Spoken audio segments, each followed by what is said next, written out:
नमस्ते स्टूडेंट्स। मैं हूं अरुण कुमार दुबे और आज मैं उपस्थित हूं आपके सामने कक्षा 12 कृषि रसायन का अध्याय 10 लेकर, जिसका नाम है जैव रसायन। और आज हम जानेंगे कार्बोहाइड्रेट्स, प्रोटीन्स और एंजाइम्स के बारे में। तो आइए शुरू करते हैं। जैव रसायन या जिसे हम बायोकेमिस्ट्री कहते हैं, ये दो शब्दों से मिलकर बना है। ये जीव विज्ञान की आधुनिकतम शाखाओं में से है और दो शब्दों से मिलकर बना है, जैव या बायो और रसायन या केमिस्ट्री। यानी विज्ञान की ये वो शाखा है जीव विज्ञान की जिसमें जीवन से संबंधित प्रक्रियाएं और रसायन विज्ञान के सिद्धांतों का समावेशन है। सजीवों में होने वाली जैविक क्रियाओं का अध्ययन किया जाता है और इसका नाम जीव रसायन या बायोकेमिस्ट्री नाम दिया था कार्ल न्यूबर्ग ने 1903 में। ये एक न्यू टाइप के क्वेश्चंस में भी ये आ सकता है, तो इसे आपको याद रखना होगा कि ये जो नाम दिया है वो कार्ल न्यूबर्ग ने दिया है। और कब दिया था? 1903 में।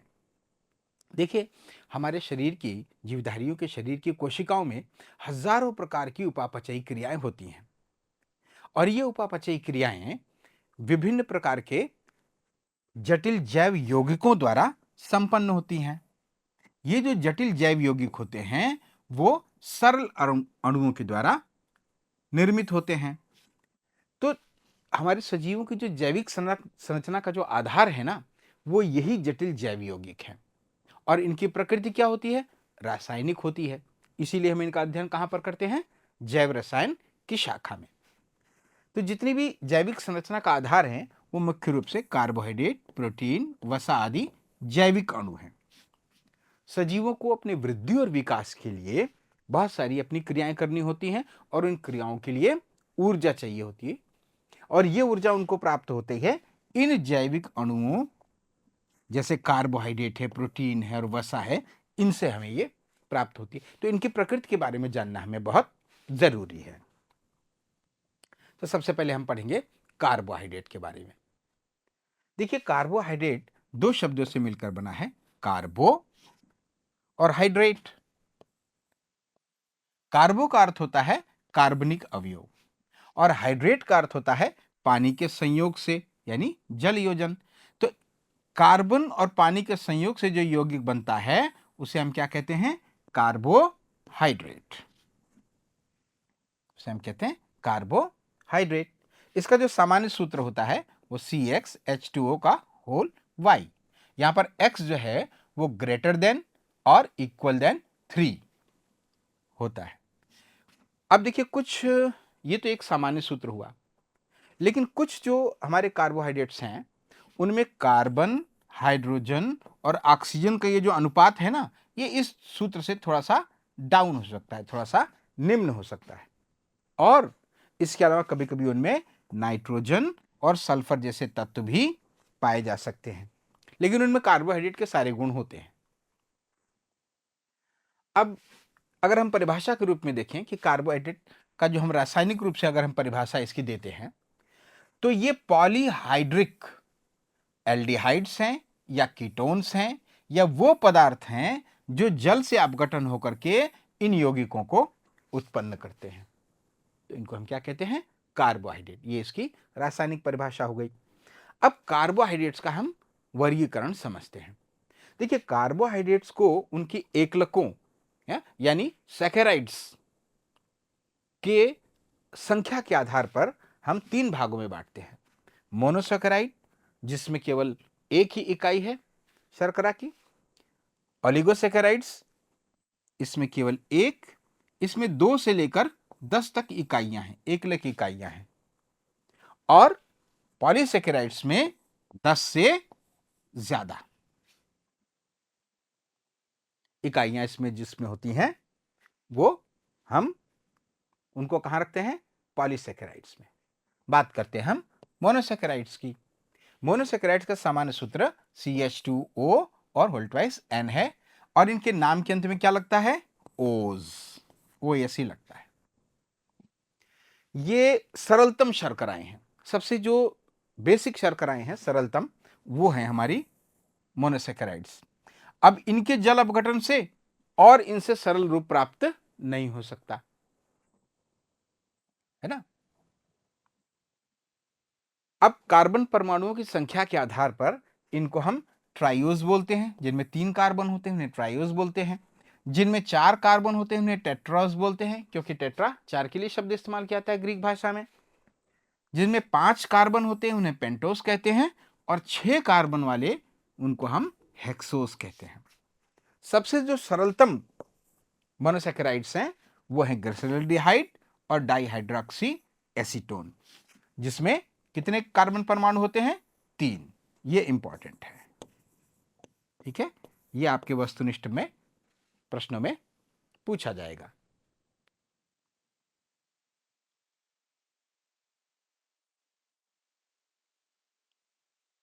अब इसी तरह से एरिथ्रोज है और एरिथ्रुलोज है, इसमें 4 कार्बन परमाणु होते हैं। इससे तो आप अच्छी तरह से परिचित ही हैं, राइबोस और डीऑक्सीराइबोस किसके घटक हैं? ये बिल्कुल सही, न्यूक्लिक अम्ल के घटक हैं। ये हमारे न्यूक्लिक अम्लों के घटक हैं। इसमें कितने कार्बन होते हैं? 5 कार्बन, इसीलिए हम इसे क्या कहते हैं?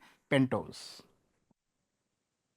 अब जो सबसे महत्व की शर्करा है जिससे हमें रोज वाबस्ता पड़ता है, वो है 6 कार्बन युक्त शर्कराएं ग्लूकोज। आमतौर पर घरों में हमको मिलता है ये ग्लूकोज, जब हम बीमार होते हैं तो ग्लूकोज चढ़ाए जाते हैं। फ्रक्टोज, इसे हम फल की शर्करा भी बोलते हैं, ये फलों में पाई जाती है। और गैलेक्टोज, इनका रासायनिक सूत्र, जैसे ग्लूकोज का रासायनिक सूत्र ये आपसे न्यू टाइप में पूछा जा सकता है, ऑब्जेक्टिव टाइप में, C6H12O6। C6H12O6, कार्बन 6 ऑक्सीजन 6 और इन दोनों की दूना डबल में हाइड्रोजन। ये भी एक इंपॉर्टेंट प्रश्न हो सकता है कि ग्लूकोज का सूत्र लिखिए।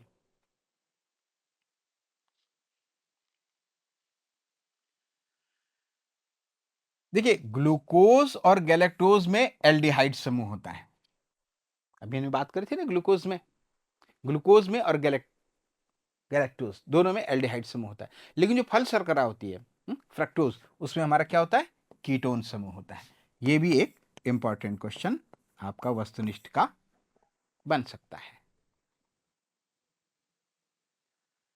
अब हम आते हैं ओलिगोसैकेराइड्स के बारे में। बताया था ना कि इसमें हमारे एकलकों की या इकाइयों की संख्या कितनी होगी? 2 से लेकर 10 तक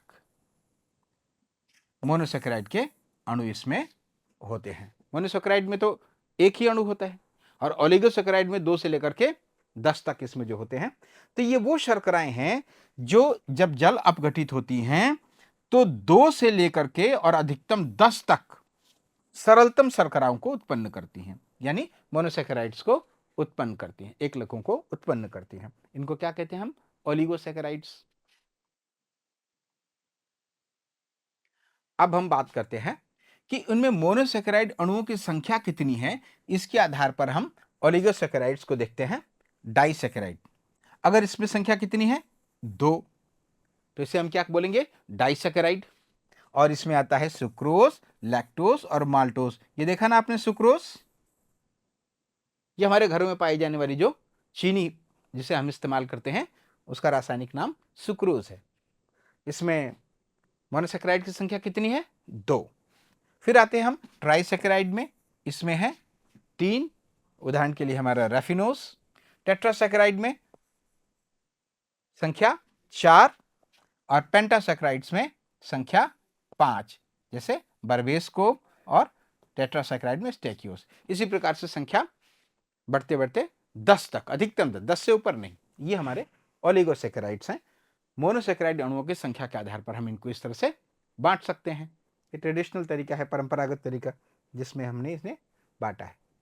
अब इसमें जो सबसे इंपॉर्टेंट और सबसे जो आपको कॉमन है, वो है हमारी डाइसैकेराइड है, जिसका सामान्य सूत्र है CnH2ON, जो 2 मोनोसैकेराइड अणुओं के संयोजन से बनता है। कितने से बनता है?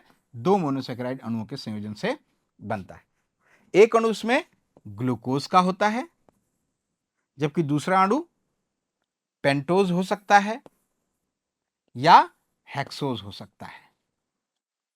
सुक्रोज, जिसे हम सामान्य शर्करा कहते हैं, आपसे पूछा जा सकता है सामान्य शर्करा का रासायनिक नाम, वो है सुक्रोज। इसमें एक अणु ग्लूकोज का होता है और दूसरा फ्रक्टोज का होता है। कहां से मिलती है हमें यह शर्करा?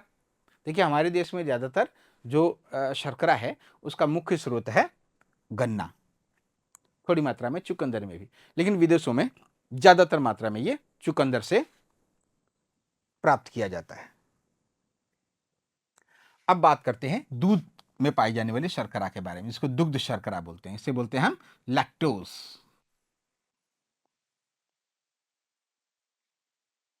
ठीक है, इसमें ग्लूकोज के साथ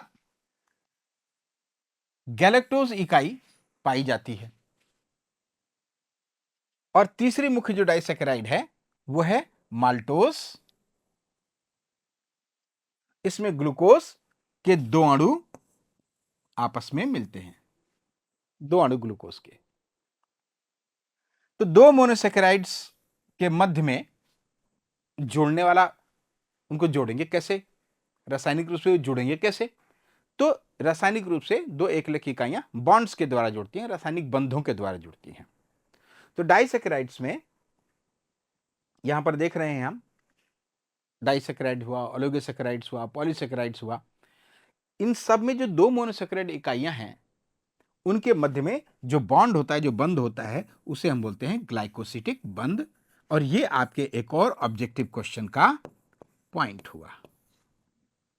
यानी दो शर्कराओं में जो दो एकलक इकाइयां हैं या जो दो मोनोसैकेराइड्स हैं वो किस बंध के द्वारा जुड़ती हैं? वो जुड़ती हैं ग्लाइकोसिडिक बंध के द्वारा। ये इंपॉर्टेंट है, आपको जानना होगा कि कार्बोहाइड्रेट्स में किससे जुड़ती हैं, प्रोटीन में किससे जुड़ती हैं, ये इनके प्रश्न आते हैं और ये हमारे ज्ञान में होने चाहिए। हम बात करते हैं पॉलीसेकेराइड के बारे में। मोनोसेकेराइड पढ़ लिया, ओलिगोसेकेराइड पढ़ लिया, जिसमें एकलक इकाइयों की संख्या 2 से 10 तक थी। 10 से ज्यादा जो हैं, है ना, मोनोसेकेराइड के जो जिसमें अणु हैं वो पॉलीसेकेराइड्स कहलाते हैं। तो देखिए, 10 से ज्यादा के जो अणु हैं वो मोनोसेकेराइड या ओलिगोसेकेराइड के ऐसे बहुलक, बहुलक उनको बोलते हैं जिसमें एक ही इकाई बार बार रिपीट हो रही हो, है ना, एकलक और एकलक के बहुलक, जिनका अणुभार बहुत अधिक होता है, उनको हम क्या कहते हैं? पॉलीसेकेराइड्स। ओलिगोसेकेराइड में 10 तक होते हैं ना, तो 10-10 के ब्लॉक्स बन जाए, या जो एकलक है वही हजारों की संख्या में आ जाए, तो उनसे क्या बन जाते हैं? हमारे पॉलीसेकेराइड्स। और आपस में किससे जुड़ेंगे? ये अभी अभी हमने चर्चा करी, कौन से बंध के द्वारा जुड़ेंगे? यस, ग्लाइकोसिडिक बंध के द्वारा ये जुड़ेंगे। अभी होते कैसे हैं? नॉन क्रिस्टलाइन होते हैं, अक्रिस्टलीय होते हैं, ये स्वादहीन होते हैं। देखिए, मोनोसेकेराइड और जो डाइसेकेराइड होते हैं ये तो स्वाद में मीठे होते हैं। जैसे जैसे शर्करा अणुओं की संख्या बढ़ती जाएगी, ठीक है, जैसे जैसे सेकेराइड अणुओं की संख्या बढ़ती जाएगी वैसे वैसे इनका स्वाद, मीठापन जो है ये घटता चला जाएगा। और सबसे शुद्ध जो रूप हमें मिलता है सेल्यूलोज का, इसमें हजारों इकाइयां होती हैं, रुई हर घर में पाई जाती है, उसका तो स्वाद आप जानते हैं स्वादहीन होता है। इसीलिए कभी कभी हम इनको नॉन शुगर्स भी कहते हैं। तो ये अक्रिस्टलीय होती हैं, स्वादहीन होती हैं और जल में अविलेय होती हैं, इसलिए ये नॉन शुगर्स भी कहलाती हैं। उदाहरण क्या है? स्टार्च, या जिसे हम मंड कहते हैं, सेल्यूलोज, ग्लाइकोजन, है ना, ये सब साधारण पॉलीसेकेराइड्स हैं। जबकि पैक्टिन, लिग्निन, हेमिसेलुलोज, ये क्या है? जटिल पॉलीसेकेराइड्स हैं। तो हमने पॉलीसेकेराइड्स के बारे में भी देखा, तो ये भी आपने देखा कि ये दो प्रकार की हो गई। एक हो गई हमारी साधारण पॉलीसेकेराइड्स और दूसरी हो गई हमारी जटिल पॉलीसेकेराइड्स। अब इनका जो सामान्य सूत्र है वो C6H10O5 होल N, जहां N का मान ठीक से ज्ञात नहीं है, यानी अज्ञात है। ये जो पॉलीसेकेराइड्स हैं हमने बताया किसके बहुलक हैं? ये मोनोसेकेराइड्स के उच्च बहुलक हैं। रासायनिक रूप से जो पॉलीसेकेराइड होते हैं साधारण शर्कराओं के एनहाइड्राइड्स हैं। क्या हैं ये? एनहाइड्राइड्स। ये तनु अम्लों के साथ गर्म अगर इनको हम किया जाए, है ना, अगर इनको हम गर्म करते हैं तो ये जल अपघटित होकर के क्या दे देते हैं? शर्कराएं। यानी कि जो पॉलीसेकेराइड्स हैं, अगर हम इनको तनु अम्लों के साथ में गर्म करते हैं तो ये फिर वापस वही शर्कराएं यानी अपनी एकलकों में, इकाइयों में, छोटी इकाइयों में ये टूटते हैं। अब बात करते हैं सेल्यूलोज की। ध्यान आया ना? कोशिका भित्ति, पादप में कोशिका भित्ति का जो प्रमुख घटक होता है वो सेल्यूलोज होता है, और जिसकी वजह से पादप की कोशिका भित्ति जो है वो जंतु कोशिका के तुलना में कड़ी रहती है, उसका एक निश्चित आकार बना हुआ रहता है, और इसीलिए पौधों के जो सारे अंग होते हैं वो कड़े होते हैं इस सेल्यूलोज की उपस्थिति के कारण, है ना। ये सेल्यूलोज जो है प्रकृति में पाए जाने वाला सबसे ज्यादा मिलने वाला कार्बनिक पदार्थ है। क्यों? क्योंकि ये सभी पेड़ पौधों में कोशिका भित्ति का मुख्य घटक है। सन में, पटसन में और कपास में तो 97 to 99% तक सेल्यूलोज होता है। जो जानवर चारा खाते हैं उनके भूसे में 30 से 43% तक सेल्यूलोज होता है, और सबसे शुद्धतम रूप 99.99% या 99% से भी ऊपर है, वो लगभग शुद्धतम रूप क्या है? रुई। ये हमारा एक इंपॉर्टेंट क्वेश्चन है, सेल्यूलोज का शुद्धतम रूप क्या होता है? स्टार्च, या जिसको हम साधारण भाषा में मंड बोलते हैं, इसको अंग्रेजी में हम एमाइलम भी कहते हैं, यह भी वनस्पतियों में प्रचुर मात्रा में मिलता है, और पौधों का यह पहला रिजर्व फूड मटेरियल होता है। पौधे इसको संग्रहित करके अपने जो डिफरेंट पार्ट्स हैं उसमें संग्रहित कर देते हैं, जैसे जड़ों में संग्रहित कर देते हैं आलू, फल में संग्रहित कर देते हैं, कभी तने में संग्रहित कर देते हैं, है ना। तने में जैसे तने के रूप में संग्रहित किया तो आलू हो गया, राइट। तो ये पौधे का सुरक्षित भोजन बताया गया है, यानी रिजर्व फूड मटेरियल है। क्या है ये? मंड, स्टार्च। कहां कहां मिलता है? आलू में, चावल में, सभी अनाजों में, शकरकंद में, अरारोट में, साबुदाने वगैरह में इसमें स्टार्च मिलता है, और ये स्टार्च के प्रमुख स्रोत हैं। आलू में 15 से 20% तक होता है, गेहूं में 60 से 70% तक स्टार्च होता है, मक्के में 65 से 70% तक, और चावल में 75 से 80% तक। तो आप देख रहे हैं कि सबसे ज्यादा इसमें हमको यहाँ चावल में स्टार्च मिल रहा है। ग्लाइकोजन, वहां तो हमने देखा पादपों में मंड या स्टार्च। पादपों का जो रिजर्व फूड मटेरियल है वो किस रूप में संग्रहित होता है? स्टार्च या मंड के रूप में। लेकिन जंतुओं में यही जो रिजर्व फूड मटेरियल होता है वो ग्लाइकोजन के रूप में संग्रहित होता है, इसीलिए हम इसे क्या कहते हैं? जंतु स्टार्च या यकृत स्टार्च भी कहते हैं, क्योंकि ये कहां संग्रहित होता है? यकृत में। जंतु की कोशिकाओं में होता है, ऊतकों में होता है, यकृत में होता है, और मांसपेशियों में ये संचित किया जाता है, कार्बोहाइड्रेट का ये जो रूप, और इसे हम कहते हैं ग्लाइकोजन। कभी कभी इसे हम जंतु स्टार्च या यकृत स्टार्च भी कहते हैं। ये जंतुओं का रिजर्व फूड मटेरियल है, जैसे पौधों का रिजर्व फूड मटेरियल स्टार्च या मंड है। मांसपेशियों की अपेक्षा यकृत में अधिक मिलता है। जब हम भूखे होते हैं या जब हम कोई व्रत कर रहे होते हैं, निराहार व्रत कर रहे होते हैं, तो हमारे शरीर में इसकी मात्रा, ग्लाइकोजन की मात्रा बहुत कम हो जाती है। और अगर ऐसी आवश्यकता पड़े कि शरीर में इसकी मात्रा कम हो रही, तो रिजर्व में जो हमारा फूड रखा हुआ है ग्लाइकोजन यकृत में, उसको शीघ्रता से ग्लूकोज में परिवर्तित कर दिया जाता है, और ब्लड के द्वारा, रक्त के द्वारा ये शरीर के विभिन्न भागों तक पहुंचाते हैं, और हमें ऊर्जा प्राप्त हो जाती है, और हम फिर से अपने आप को स्वस्थ और सक्रिय महसूस करने लग जाते हैं। एक और देखिए पदार्थ है इनुलिन। ये क्रिस्टल्स के रूप में कंपोजिटी कुल के पौधों में पाया जाता है।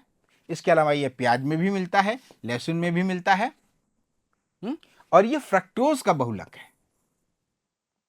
किसका बहुलक है? फ्रक्टोज का बहुलक है। अब इनुलिन एंजाइम पाया जाता है, इनुलिनेस।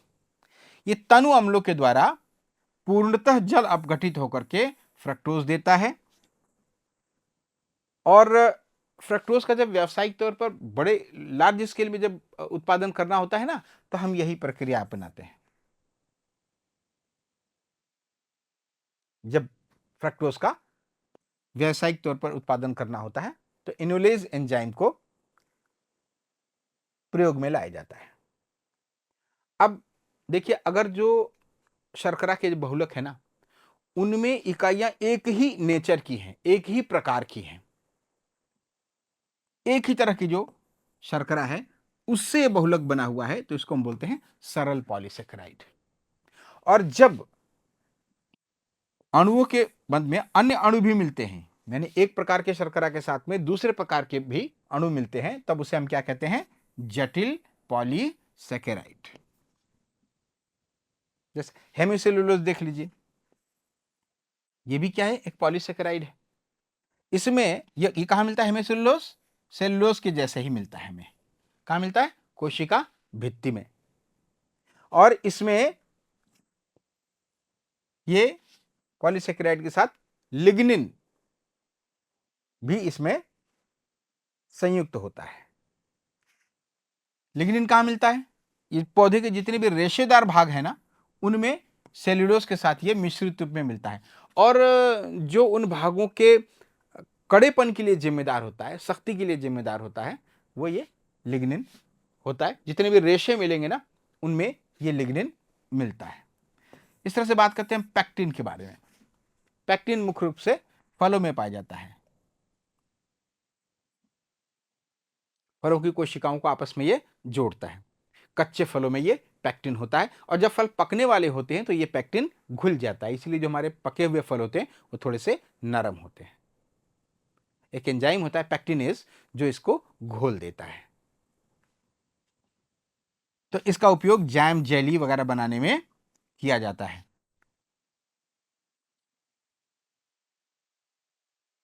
तो ये तो हमने देखे अलग अलग प्रकार के कार्बोहाइड्रेट।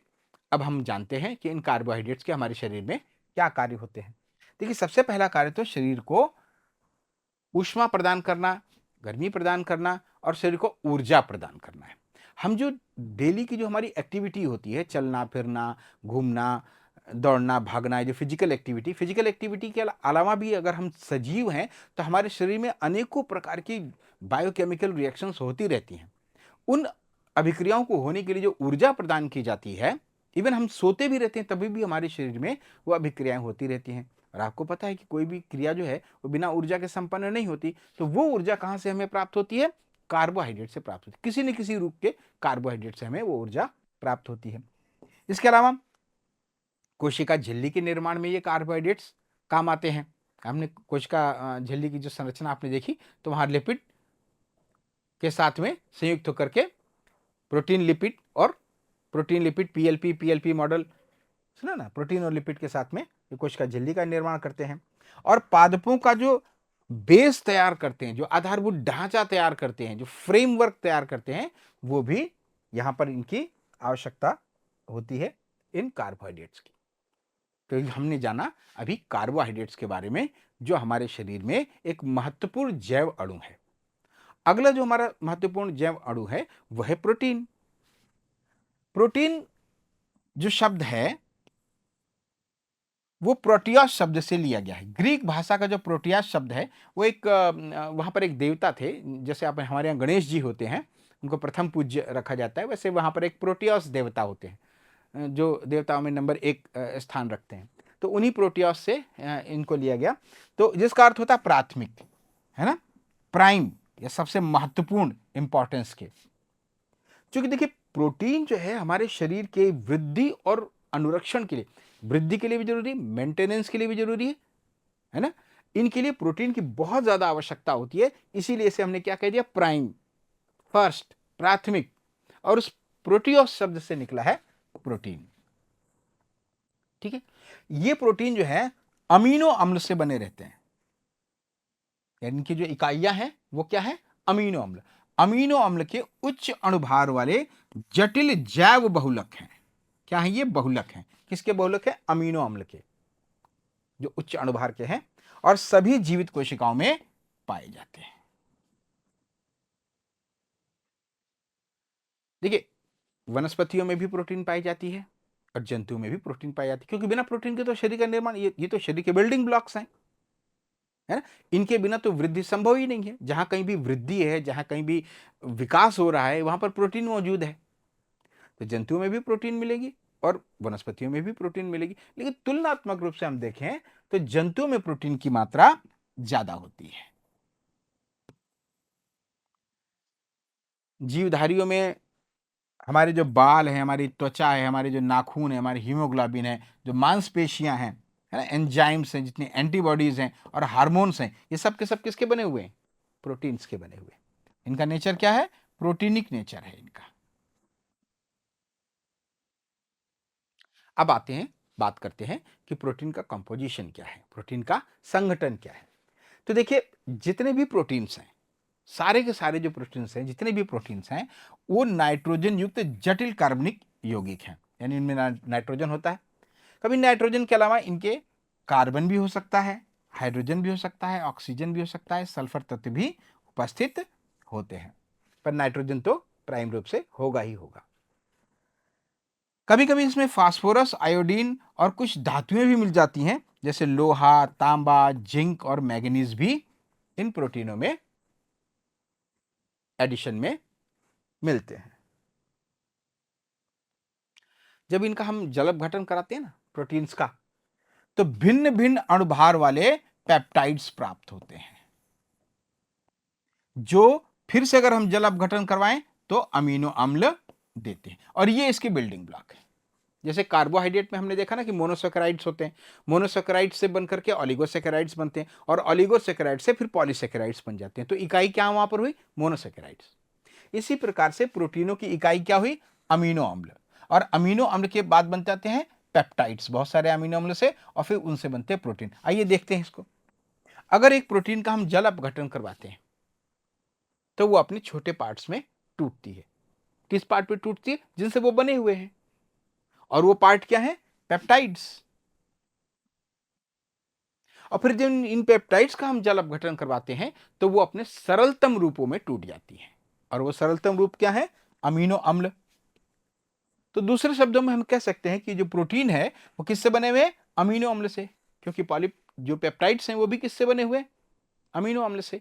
इसीलिए कभी कभी हम प्रोटीन को पॉलीपेप्टाइड भी कहते हैं। पॉली का मतलब बहुत, बहुत सारे पेप्टाइड्स हैं उसमें, ठीक है ना। प्रोटीन वास्तव में क्या है? अमीनो अम्ल से निर्मित पॉलीपेप्टाइड्स हैं, और इनका अणुभार क्या होता है? 10,000 से भी अधिक इनका अणुभार होता है।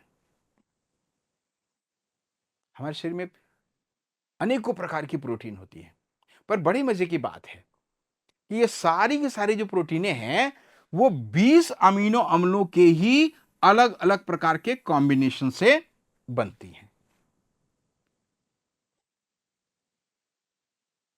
अब हम अमीनो अम्ल के बारे में बात करते हैं। ये हैं वो इकाइयां, ये वो बिल्डिंग ब्लॉक्स हैं जिनसे हमारा शरीर बनता है। प्रोटीन भी इनसे बनते हैं, पॉलीपेप्टाइड भी इनसे बनते हैं। तो ये वो कार्बनिक यौगिक हैं, कौन? अमीनो अम्ल, जिनमें एक तो अमीनो समूह होता है और दूसरा समूह क्या होता है? कार्बोक्सिलिक समूह होता है। ये दोनों समूह पाए जाते हैं,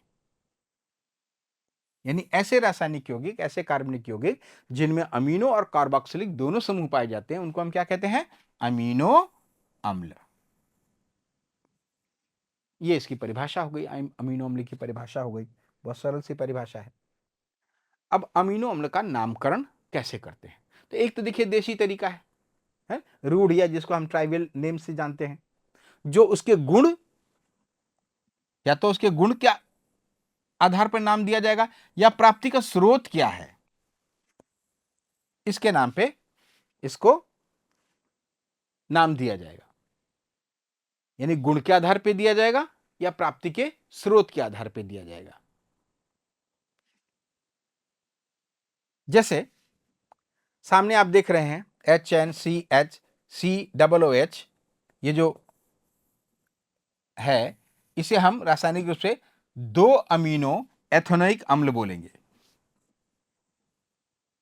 ये क्या है? एक अमीनो अम्ल है, लेकिन हम इसे 2 अमीनो एथेनोइक अम्ल नहीं बोलेंगे। इसे क्या बोलेंगे? ग्लाइसिन। इसे क्या बोला जाता है? ग्लाइसिन, क्योंकि ये मीठा होता है। ठीक है, इसी तरह से ये तो क्या हो गया, गुण के आधार पर। तो 3 अक्षर या कभी कभी एक अक्षर संकेत द्वारा इनको हम व्यक्त करते हैं।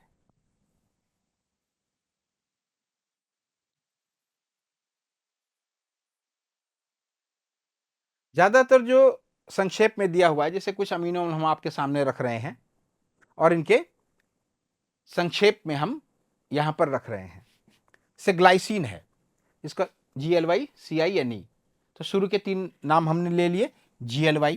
इसी तरह से एलेनिन है, शुरू के नाम ले लिए एलेनिन। सिरीन है, SER, थ्राइनिन। अब इसको 3 नामों से भी व्यक्त करते हैं और कभी कभी इसको हम सिंगल नाम से, G से ग्लाइसिन शुरू हुआ, A से एलेनिन शुरू हुआ तो A, सिरीन S से शुरू हुआ, थ्रीनिन थ्रियोनिन शुरू हुआ T से। तो कभी 3 अक्षरों वाले से करते हैं और कभी एक अक्षर वाले से हम इसे करते हैं। इसी प्रकार वैलिन के लिए वी शब्द इस्तेमाल कर सकते हैं, ल्यूसिन के लिए LEU कर सकते हैं। आइसोल्यूसिन, देखिए ल्यूसिन और आइसोल्यूसिन आपस में मिलते जुलते हैं, कई बार कंफ्यूजन कर देते हैं, तो इसलिए इसके पहले ल्यूसिन के लिए तो LEU करते हैं और आइसोल्यूसिन के ILE कर देते हैं। एक अक्षर में बात करें तो ल्यूसिन के लिए L और आइसोल्यूसिन के लिए I। इस तरह से एस्पार्टिक एसिड है, ग्लूटामिक एसिड है, ग्लूटामिन है, एस्परजिन है, आर्जिनिन, इनके लिए अलग अलग संकेत चिन्हों का इस्तेमाल किया जाता है। तो हमने बात करी कि 20 अमीनो अम्ल हैं कुल मिलाकर के, जिनके हजारों प्रकार के संयोजन से शरीर की विभिन्न प्रकार की प्रोटीन्स बनती हैं। अनंत प्रकार से ये जो 20 अमीनो अम्ल हैं, ये अनंत प्रकार से संयोजित होती हैं आपस में और हजारों किस्म की प्रोटीनों का निर्माण करती हैं। शरीर की वृद्धि और विकास के लिए कई हजार किस्मों के प्रोटीनों की आवश्यकता होती है और इन प्रोटीन अणुओं में पाए जाने वाले जो अमीनो अम्ल होते हैं, इनका संश्लेषण सारे जीवधारियों में होता है, सारे पेड़ पौधों में होता है और सारे जीव जंतुओं में इनका संश्लेषण होता है।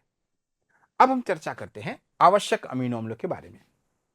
अभी हमने बात करी इससे पीछे वाले स्लाइड में कि ये 20 प्रकार के जो अमीनो अम्ल हैं वो अनंत प्रकार से संयोजित होकर हजारों प्रकार की प्रोटीन का निर्माण करते हैं और ये इन अमीनो का संश्लेषण जंतुओं और पौधों में होता है।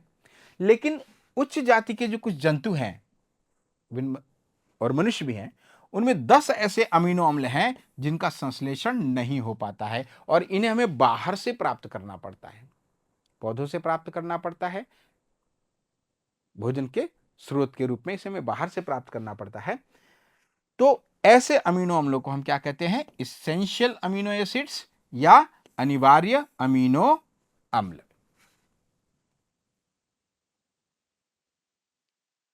ये अमीनो अम्ल हमारे वृद्धि और विकास के लिए जरूरी है, प्रोटीन को बनाने के लिए जरूरी है। तो अगर अमीनो अम्ल नहीं है तो प्रोटीनों का निर्माण कम होगा, नहीं होगा और कोई न कोई एक हमारी जैव रासायनिक प्रक्रिया में कोई कमी रह जाएगी।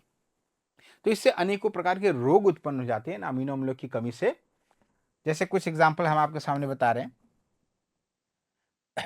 देखिए कुछ प्रोटीनें ऐसी होती हैं, जैसे कैसीन है, कैसीन को क्या बोलते हैं, दुग्ध प्रोटीन, ठीक है ना।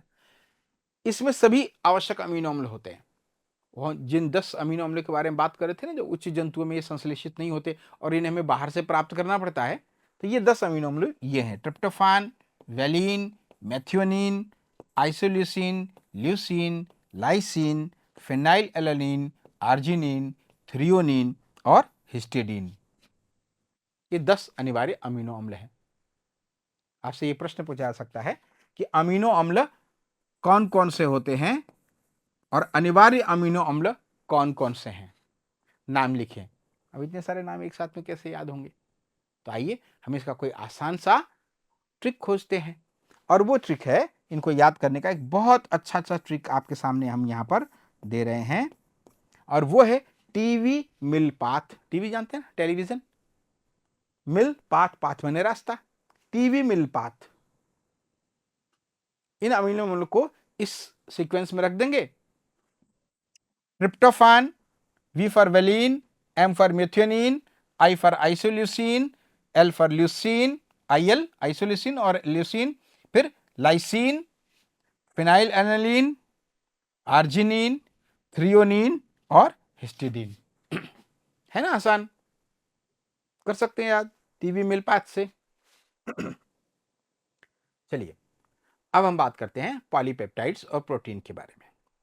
तो देखिए, जो पेप्टाइड बनते हैं ना, यानी जब प्रोटीन को हम तन अम्लों से क्रिया कराते हैं तो वह पेप्टाइड्स में टूटते हैं। तो उनके एक सिरे पर मुक्त कार्बोक्सिलिक समूह होता है और दूसरे सिरे पर मुक्त अमीनो समूह होता है, दोनों अलग अलग सिरे पर। और ये जो सिरे हैं ना, ये दोनों सिरे पर अमीनो अम्ल फिर से क्रिया कर सकता है, और ऐसा करने के दौरान वो एक बंध का निर्माण करता है जिसे हम कहते हैं पेप्टाइड बंध। और इस पेप्टाइड बंध के द्वारा एक अमीनो अम्ल दूसरे अमीनो अम्ल से जुड़ करके लंबी श्रृंखला बना देता है जिसे हम क्या कहते हैं, पेप्टाइड। और वो पेप्टाइड फिर आपस में जुड़ के क्या बना देते हैं, पॉलीपेप्टाइड यानी प्रोटीन। ठीक है, तो अमीनो अम्ल इनके एकलक हैं और वो एकलक आपस में किस बंध के द्वारा जुड़े हुए हैं, पेप्टाइड बंध के द्वारा। याद आया, कार्बोहाइड्रेट में हमने बताया था कि कैसे जो मोनोसेकेराइड्स हैं, इकाइयां हैं, वो आपस में किससे जुड़ती हैं, ग्लाइकोसिडिक बंध के द्वारा। और यहां किससे जुड़ती हैं, पेप्टाइड बंध के द्वारा। अब इन पेप्टाइड्स को हम अमीनो अम्ल की संख्या के आधार पर चार श्रेणियों में, चार भागों में हम बांट सकते हैं। आइए देखिए कैसे। हम बात करते हैं डाइपेप्टाइड्स की। कितने अमीनो अम्ल हैं जिसमें, दो अमीनो अम्ल जिसमें संयुक्त होते हैं उनको क्या बोलते हैं, डाई। डाई का मतलब होता है टू। ट्राई, ट्राई माने तीन। तो कितने अमीनो अम्ल हैं इसमें, तीन अमीनो अम्ल संयुक्त होते हैं। इसी तरह से टेट्रा में कितने हैं, चार अमीनो अम्ल हैं। और चार से ज्यादा अगर इसमें हो जाते हैं, 10 या 10 से अधिक अमीनो अम्ल अगर उसमें है तो हम इसको क्या बोल देते हैं, पॉलीपेप्टाइड। ठीक है, तो पॉलीपेप्टाइड किसे बोलेंगे, जिसमें 10 या अधिक अमीनो अम्ल इकाइयों से बना हुआ जो पेप्टाइड है वो क्या कहलाएगा, पॉलीपेप्टाइड। जो पॉलीपेप्टाइड है ना, इनका अणुभार 10,000 से अगर अधिक हो जाए तो उसे हम क्या कहेंगे, प्रोटीन। हमने शुरुआती जब हमने परिचय शुरू किया था प्रोटीन का, तभी हमने बताया था कि ये उच्च अणुभार वाले हैं, इनका जो अणुभार है वो 10,000 से भी ज्यादा होता है। तो प्रोटीन किसे कहेंगे हम, वास्तव में उच्च अणुभार वाले पॉलीपेप्टाइड होते हैं, है ना, जिसमें 100 से ज्यादा अमीनो अम्ल परस्पर पेप्टाइड बंधों के द्वारा जुड़ करके और लंबी पॉलीपेप्टाइड श्रृंखला बनाते हैं। ये देखिए, ये अमीनो अम्ल हैं और इनके दोनों सिरे पर एक पे कार्बोक्सिलिक समूह है, एक पे अमीन समूह है, और ये आपस में दोनों स्वतंत्र सिरे पर फिर आपस में क्रिया कर सकते हैं। और क्रिया करने के बाद ये इन्होंने बनाया पेप्टाइड बंध, और इस प्रकार से एक अमीनो अम्ल दूसरे अमीनो अम्ल से जुड़कर लंबी श्रृंखला बना देते हैं, जिन्हें हम क्या कहते हैं, पॉलीपेप्टाइड। या पेप्टाइड और पेप्टाइड से क्या बन जाते हैं, पॉलीपेप्टाइड। अब इन प्रोटीन का जैविक महत्व क्या है, हमारे शरीर में क्या इनकी इंपॉर्टेंस है, बहुत ज्यादा इंपॉर्टेंस है इन प्रोटीन्स की। शुरुआत करते हैं, ये कोशिकाओं के रचनात्मक अवयव हैं। जो कोशिका की रचना होती है उसमें बहुत मेजर पार्ट इनका होता है हमारे प्रोटीन्स का। जितने भी हमारे शरीर के भीतर उपापचयी क्रियाएं होती है ना, वो सब किसी न किसी एंजाइम की मध्यस्थता के द्वारा होती है। और सारे एंजाइम्स जो होते हैं बेसिकली वो क्या होते हैं, प्रोटीनिक इन नेचर होते हैं। तो एंजाइम या जो एंजाइम जैव उत्प्रेरक के रूप में कार्य करते हैं, उन एंजाइमों के रूप में भी इनकी महत्वपूर्ण भूमिका होती है। हमारे शरीर में बहुत सारी अभिक्रियाओं को, बहुत सारे हमारे शरीर में होने वाले परिवर्तनों को वृद्धि विकास में हार्मोनों की प्रमुख भूमिका होती है। और ये हार्मोन भी ज्यादातर जो हमारे हैं वो प्रोटीनिक इन नेचर होते हैं। ऑक्सीजन वाहक के रूप में हम जो जीवधारी हैं, जो जंतु हैं, विशेष करके उच्च वर्गीय जो जंतु हैं, वो उनके शरीर में बाहर से जो ऑक्सीजन होती है उसको कैरियर के रूप में हीमोग्लोबिन नामक एक प्रोटीन होती है ना, इसका टेट्रापायरल स्ट्रक्चर होता है। एक हीमोग्लोबिन अणु चार ऑक्सीजन अणुओं को बंद करके और बॉन्डिंग करके और उनको रक्त के माध्यम से लेके जाता है। शरीर की सुरक्षा में जो एंटीबॉडीज होती है हमारी, वो ग्लोबुलिन प्रोटीन होती हैं। और वो एंटीबॉडी शरीर की सुरक्षा बाहरी रोगाणुओं से और आक्रमणकारियों से, जो शरीर के भीतर विषाणु और रोगाणु पहुंचते हैं, उनसे हमारे शरीर की सुरक्षा करती हैं। और ये तो बात आप जानते ही हैं कि शरीर की वृद्धि और मरम्मत के लिए प्रोटीनों की बहुत जरूरत होती है। कोशिकाओं के रचनात्मक अवयव के बारे में हम थोड़ा और विस्तार से जानते हैं। जैसे जीवधारियों के जितने भी जैविक पदार्थों की संरचना होती है, उनमें प्रोटीन का बहुत इंपॉर्टेंट पार्ट होता है। जैसे देखिए, हमारे बाल, नाखून, सींग, जंतुओं के जो सींग होते हैं, ये सारे सारे किससे बने रहते हैं? एक प्रोटीन से बने रहते हैं, इसे बोलते हैं केराटिन। क्या नाम है इस प्रोटीन का? केराटिन। ये भी एक वस्तुनिष्ठ प्रश्न है। संयोजी ऊतकों में जो प्रोटीन पाई जाती है उसका नाम है कोलेजन। तो ये सब कोशिका के रचनात्मक अवयव हैं। एंजाइमों के बारे में हमने बात करी थी कि लगभग सभी एंजाइम जो हैं वो प्रोटीन के बने होते हैं, और जितनी भी जैव रासायनिक अभिक्रियाएं होती हैं वो किसी न किसी एंजाइम की मध्यस्थता के द्वारा होती हैं, और ये उत्प्रेरण का कार्य करती हैं। किसको? जैव रासायनिक अभिक्रियाओं को उत्प्रेरित करने का कार्य कौन करते हैं? एंजाइम्स। हार्मोन के रूप में एंजाइम की तरह से ही अंतःस्रावी ग्रंथियों में थायराइड ग्रंथि है, पिट्यूटरी ग्रंथि है ना, ये सब ग्रंथियां हैं, एड्रिनल ग्रंथि है। इनके द्वारा उत्पन्न होने वाले जो हार्मोन है वो भी प्रोटीनिक प्रकृति के होते हैं। तो बहुत अल्प मात्रा में उत्पन्न होकर के भी जैसे अग्नाशय से इंसुलिन हार्मोन निकलता है, थायराइड ग्रंथि से थायरॉक्सिन हार्मोन निकलता है, एड्रिनल ग्रंथि से एड्रेनालिन निकलता है हार्मोन। तो ये सारे हार्मोन क्या हैं? प्रोटीनिक इन नेचर है। और हार्मोन की शरीर में तो बहुत ही महत्वपूर्ण भूमिका होती है, आप जानते हैं। ऑक्सीजन वाहक के रूप में हीमोग्लोबिन, हमने आपको बताया, ये प्रोटीन जो है ऑक्सीजन का वहन करता है हमारे शरीर में। ऑक्सीजन की अगर हीमोग्लोबिन की कमी हो जाए तो सांस फूलने की बीमारी हो जाती है, क्योंकि शरीर को प्रॉपर ऑक्सीजन नहीं पहुंचती है। शरीर की सुरक्षा में जितने भी इम्यूनोग्लोबिन्स हैं, है ना, वो एंटीबॉडीज का एक इंपॉर्टेंट पार्ट है, और ये भी प्रोटीनिक इन नेचर है। सूक्ष्म जीवों से संक्रमण में हमारी ये मदद करती है। शरीर की वृद्धि और विकास के लिए जितने भी शरीर का बाहरी आवरण बन रहा है ना, त्वचा बन रही है, मांसपेशियां बन रही है, सब प्रोटीन की बनी हुई होती है। और आकार में जो हमारी वृद्धि होती है, अंदर के जो उपापचयी प्रक्रियाएं हो रही हैं, जिससे हमारा प्रोटीन ऊतक बन रहा है या ऊतक का जो क्षय होता रहता है, तो इसकी मरम्मत भी होती रहती है। जब हम घर बनाते हैं ना, तो घर बनने के बाद उसका मेंटेनेंस भी करना जरूरी होता है। तो इसी प्रकार से जो हमारा शरीर है उसमें हजारों कोशिकाएं अंदर से वो क्षय होती रहती हैं, टूटती फूटती रहती है, और उनका स्थान लेने के लिए मरम्मत के रूप में अमीनो अम्लों के द्वारा नई प्रोटीनों का निर्माण होता है, जिससे हमारा शरीर एक मेंटेन रहता है। अगले जैव अणु के बारे में हम चर्चा करते हैं। हमने कार्बोहाइड्रेट के बारे में पढ़ लिया, हमने प्रोटीन्स के बारे में पढ़ लिया, अब हम पढ़ते हैं एंजाइम्स के बारे में। वैसे संक्षेप में तो आपने देख ही लिया था, एंजाइम्स के बारे में यहाँ पर चर्चा हो गई थी कि ये प्रोटीनिक प्रकृति के पदार्थ होते हैं और जैव अणु होते हैं, जो हमारे शरीर में बहुत महत्वपूर्ण अभिक्रियाएं जो हो रही हैं उनको उत्प्रेरित करते हैं। पर अब हम इसके विस्तार के रूप में जाते हैं। ये आपसे 3 नंबर के प्रश्न के रूप में भी आपसे ये पूछा जा सकता है, और इसमें 2 नंबर और 1 नंबर और वस्तुनिष्ठ प्रश्न भी इसमें बनते हैं एंजाइम्स में। तो जो हमारे जितने भी एंजाइम्स हैं, ये सरल या संयुक्त प्रोटीन होते हैं जो जैव रासायनिक क्रियाओं में एक विशिष्ट उत्प्रेरक का कार्य करते हैं, यानी उनको प्रेरित करते हैं, उनका रेट ऑफ रिएक्शन जो है वो बढ़ा देते हैं, और एक विशिष्ट भूमिका अदा करते हैं। सबसे पहले एंजाइम को यीस्ट से खोजा गया था। ठीक है। ग्रीक भाषा में जाइमेस शब्द का अर्थ होता है ईस्ट। ये सूक्ष्मजीवी कवक होते हैं जो बहुत लाभदायक होते हैं। तो एन का अर्थ होता है इन, और जाइमेस का अर्थ होता है ईस्ट, यानी जो ईस्ट में है, इन जाइम, तो इससे इसका नाम बना एंजाइम। ज्यादातर जो एंजाइम होते हैं वो गोलाकार प्रोटीनें होती हैं, ग्लोबुलर प्रोटीन्स होती हैं। अब तक लगभग 3000 एंजाइमों की खोज हो चुकी है। कितने एंजाइमों की पहचान हो चुकी है? 3000 एंजाइमों की, और 300 का तो व्यावसायिक तौर पर उत्पादन भी हो रहा है। 300 एंजाइमों का। इनका वर्गीकरण और नामकरण कैसे होता है, आइए जानते हैं। देखिए, एक कमीशन है जिसको हम अंतर्राष्ट्रीय एंजाइम आयोग कहते हैं।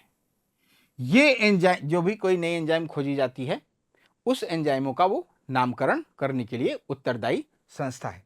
इससे सभी एंजाइमों को 6 वर्गों में बांटा हुआ है ना। आगे चलकर हम देखेंगे कि इनको ये वर्ग उनको क्यों दिए गए हैं। ऑक्सीडोरिडक्टेजेस, ट्रांसफरेजेस, हाइड्रोलेजेस, लाइजेजेस, आइसोमरेजेस और लाइगेजेस, ये 6 ग्रुप हैं। इन 6 वर्गों में हमने एंजाइमों को बांटा है और ऐसा इसलिए बांटा है कि वो जिस प्रकार की रासायनिक अभिक्रिया कर रहे हैं उसी आधार पर इनको बांटा है। जैसे ऑक्सीडोरिडक्टेजेस हैं, वो जैविक ऑक्सीकरण और अपचयन की क्रियाएं करवाने वाले एंजाइम से। ट्रांसफरेजेस में क्या है, दो पदार्थों के मध्य समूह का विनिमय करते हैं। जैसे ए बी है, सी डी के साथ अभिक्रिया करता है तो ए सी और बी डी ये इस प्रकार से ट्रांसफर कर देते हैं, इसको ट्रांसफरेज बोलते हैं। हाइड्रोलेजेस हैं, ये जल अपघटन की क्रिया करवाते हैं, जल का योजन करा के जल अपघटन करवाते हैं। लाइजेजेस हैं, ये क्या करते हैं कि जल अपघटन के अलावा किसी पदार्थ से किसी समूह को हटा देते हैं। से ए भी है, ए और बी को अलग अलग इन्होंने कर दिया। आइसोमरेजेस हैं, ये आइसोमराइजेशन या समावैवीकरण की क्रिया करते हैं। और लाइगेजेस हैं, ये एटीपी के साथ में युग्मन की अभिक्रियाएं करवाते हैं। तो इनके कार्यों के आधार पर इन एंजाइमों का नामकरण यहां पर किया गया है। जब एंजाइम का नाम लिखते हैं ना, तो वो जिस सबस्ट्रेट पर अभिक्रिया कर रहा है उस सबस्ट्रेट के नाम के आगे क्या लगा देते हैं, एज। जैसे माल्टोज, अभी आपने पढ़ा था ना, माल्टोज शर्करा थी। माल्टोज का जो जल अपघटन को उत्प्रेरित करने वाला एंजाइम है ना, उसको हम क्या करेंगे, माल्टोज के नाम के आगे एज लगा देंगे तो क्या बन जाएगा, माल्टेज। तो माल्टोज तो वो पदार्थ है जिस पर एंजाइम क्रिया कर रहा है, और कौन सा एंजाइम क्रिया कर रहा है, माल्टेज। इसी तरह से वसा, वसा को बोलते हैं हम लाइपा, फैट।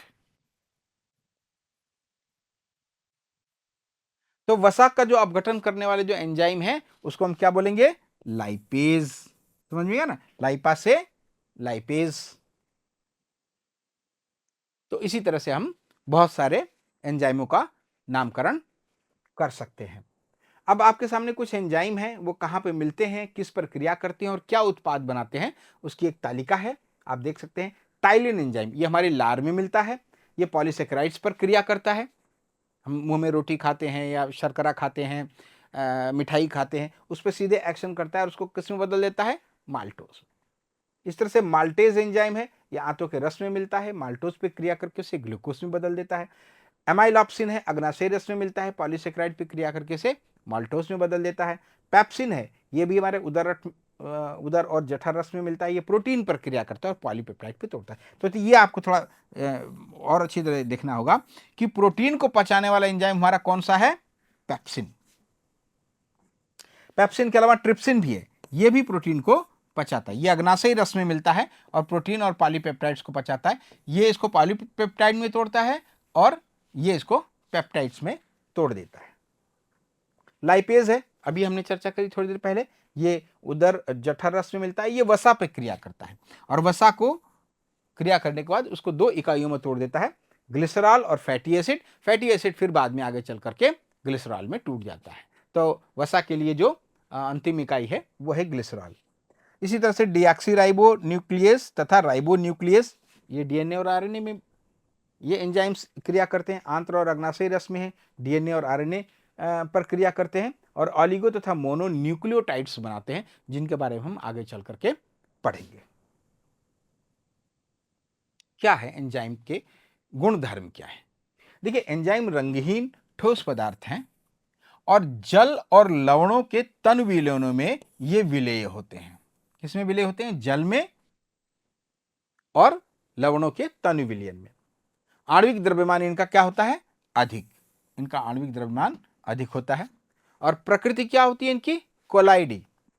आपने कोलाइड के बारे में जाना है, इनकी प्रकृति कोलाइडी होती है।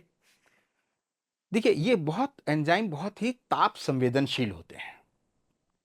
बहुत कम तापमान पर और बहुत अधिक तापमान पर एंजाइम की जो अभिक्रिया है वो मंद पड़ जाती है। बीजों को और ऐसी चीजों को जिनको हम बचा कर रखना चाहते हैं, इसीलिए हम उनको कोल्ड स्टोरेज में भंडारित रखते हैं, ताकि कम तापमान पर उनके जो एंजाइम है वो सक्रिय ना हो और ऐसी अभिक्रियाएं न करें जिससे वो चीजें जर्मिनेट होने लग जाएं, बीज अंकुरित होने लग जाएं, या जो आलू के जो कंद हैं वो अंकुरित होने लग जाएं और वो खराब हो जाएं। ठीक है ना। तो बहुत कम तापमान पर भी इनकी क्रियाएं नहीं होती हैं, बहुत अधिक तापमान पर भी इनकी क्रियाएं नहीं होती, तो मध्यम रेंज पर होती हैं, और वो मध्यम रेंज है हमारे शरीर का तापमान, जिसको बॉडी टेम्परेचर बोलते हैं। ठीक है। और इनका जो पीएच होता है वो भी सामान्यतः 6 से 8 तक होता है। आपको ध्यान है ना, 7 हमारा उदासीन पीएच है ना। तो 7 पीएच में इधर 6 और इधर 8, तो बहुत इनकी लिमिटेड रेंज है पीएच पर काम करने की भी, तापमान की भी लिमिटेड रेंज है और पीएच की भी लिमिटेड रेंज है। तो बहुत ही संवेदनशील होते हैं,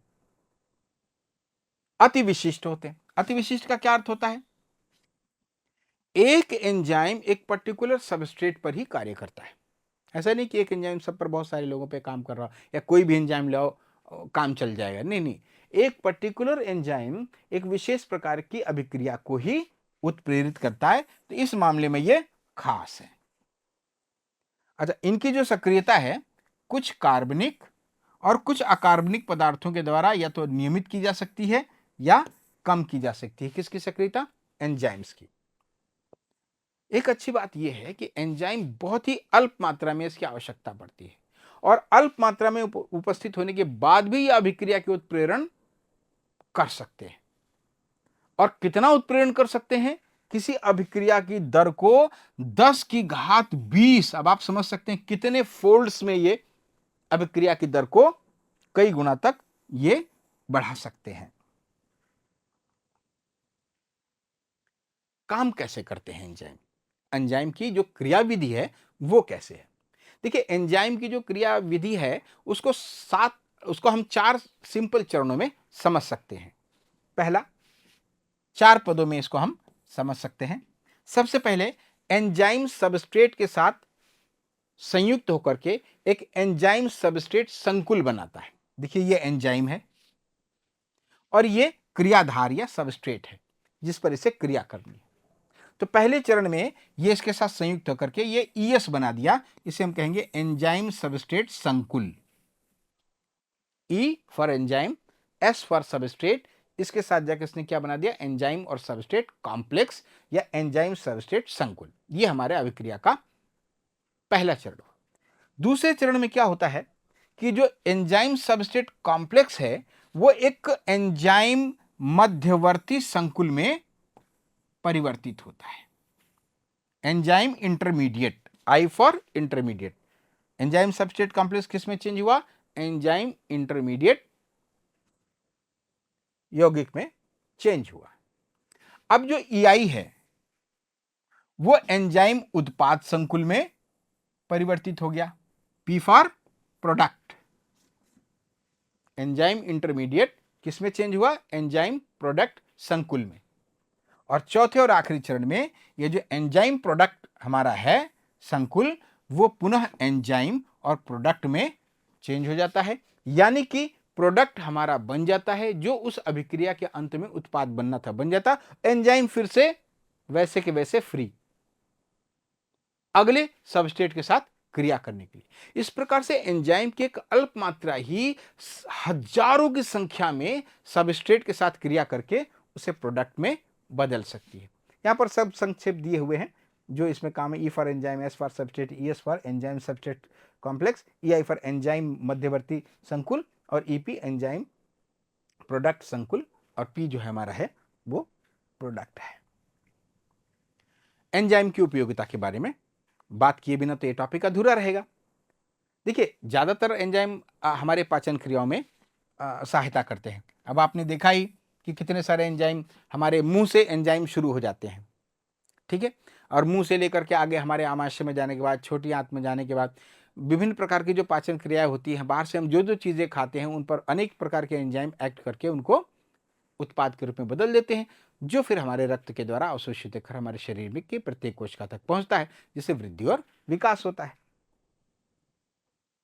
अब एंजाइम बहुत से रोगों के रोकथाम के लिए भी जरूरी है ना। जैसे एक रोग होता है एल्बिनिज्म, ये एक एंजाइम है ट्रायोसिनेज, इस एंजाइम की कमी की वजह से होता है, और ट्रायोसिनेज को हम भोजन के साथ एंजाइम की पूर्ति करके रोका जा सकता है। आपने कई लोगों को देखा ना, उनका शरीर का रंग बिल्कुल, मतलब वो है हिंदुस्तानी लेकिन उनका शरीर का रंग बिल्कुल अंग्रेजों की तरह से हो जाता है ना। तो एल्बिनिज्म ये जो रोग है। उसके बाद हम आगे देखते हैं, बहुत सारे रोगों के उपचार में भी एंजाइम को इस्तेमाल करते हैं। जैसे देखिए, हृदय के रोग में एक एंजाइम होता है स्ट्रेप्टोकाइनेज। हृदय के रोग में रक्त में थक्के जम जाते हैं और उन थक्के को गलाने के लिए, उन थक्के को विलीन करने के लिए ये स्ट्रेप्टोकाइनेज एंजाइम को हम इस्तेमाल करते हैं, क्योंकि ये रक्त के जो ब्लड के क्लॉट होते हैं ना, अगर वो रक्त प्रवाह के साथ में हृदय में चले जाएं तो हार्ट अटैक का कारण बन सकते हैं। तो स्ट्रेप्टोकाइनेज जो एंजाइम है वो उस थक्के को वहीं पर गला देता है और इस प्रकार से हृदय रोगों में हमारी रक्षा करता है। बहुत सारे इंडस्ट्रीज में भी एंजाइम का कार्य पड़ता है ना। जैसे मदिरा उद्योग में, वाइन में, विस्की में जो बनते हैं, इनमें भी एंजाइम का इस्तेमाल होता है। चमड़े का जो परिशोधन होता है ना, और खाद्य पदार्थों का परिरक्षण, जो प्रिजर्वेशन होता है। अदरवाइज चमड़ा का अगर पदार्थ है तो आप देखिए कि नमी वगैरह में उस पर फफूंद या अन्य प्रकार के जीवाणु आक्रमण करके उसे खराब कर देते हैं। इसी प्रकार से जो हमारे खाने पीने के सामान हैं वो भी जीवाणुओं के द्वारा खराब कर दिए जाते हैं। तो इनके प्रिजर्वेशन में भी अनेक एंजाइमों की आवश्यकता पड़ती है। तो इस प्रकार से आपने देखा कि एंजाइम हमारे शरीर के लिए कितने इंपॉर्टेंट हैं, और एंजाइम किस प्रकृति के हैं? प्रोटीनिक प्रकृति के।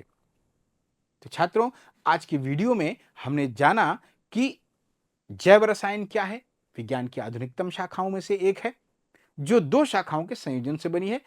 हमारे जीव विज्ञान की और रसायन विज्ञान के संयोजन से यह शाखा बनी है। और इसमें हमने कार्बोहाइड्रेट के बारे में जाना, हमने प्रोटीन के बारे में जाना, और हमने एंजाइम्स के बारे में जाना। कैसा लगा आपको ये वीडियो? और ऐसे ही जानकारी भरे रोचक वीडियो को लेकर के हम आपके सामने फिर उपस्थित होंगे। मैं अरुण कुमार दुबे अब आपसे विदा चाहता हूं। धन्यवाद।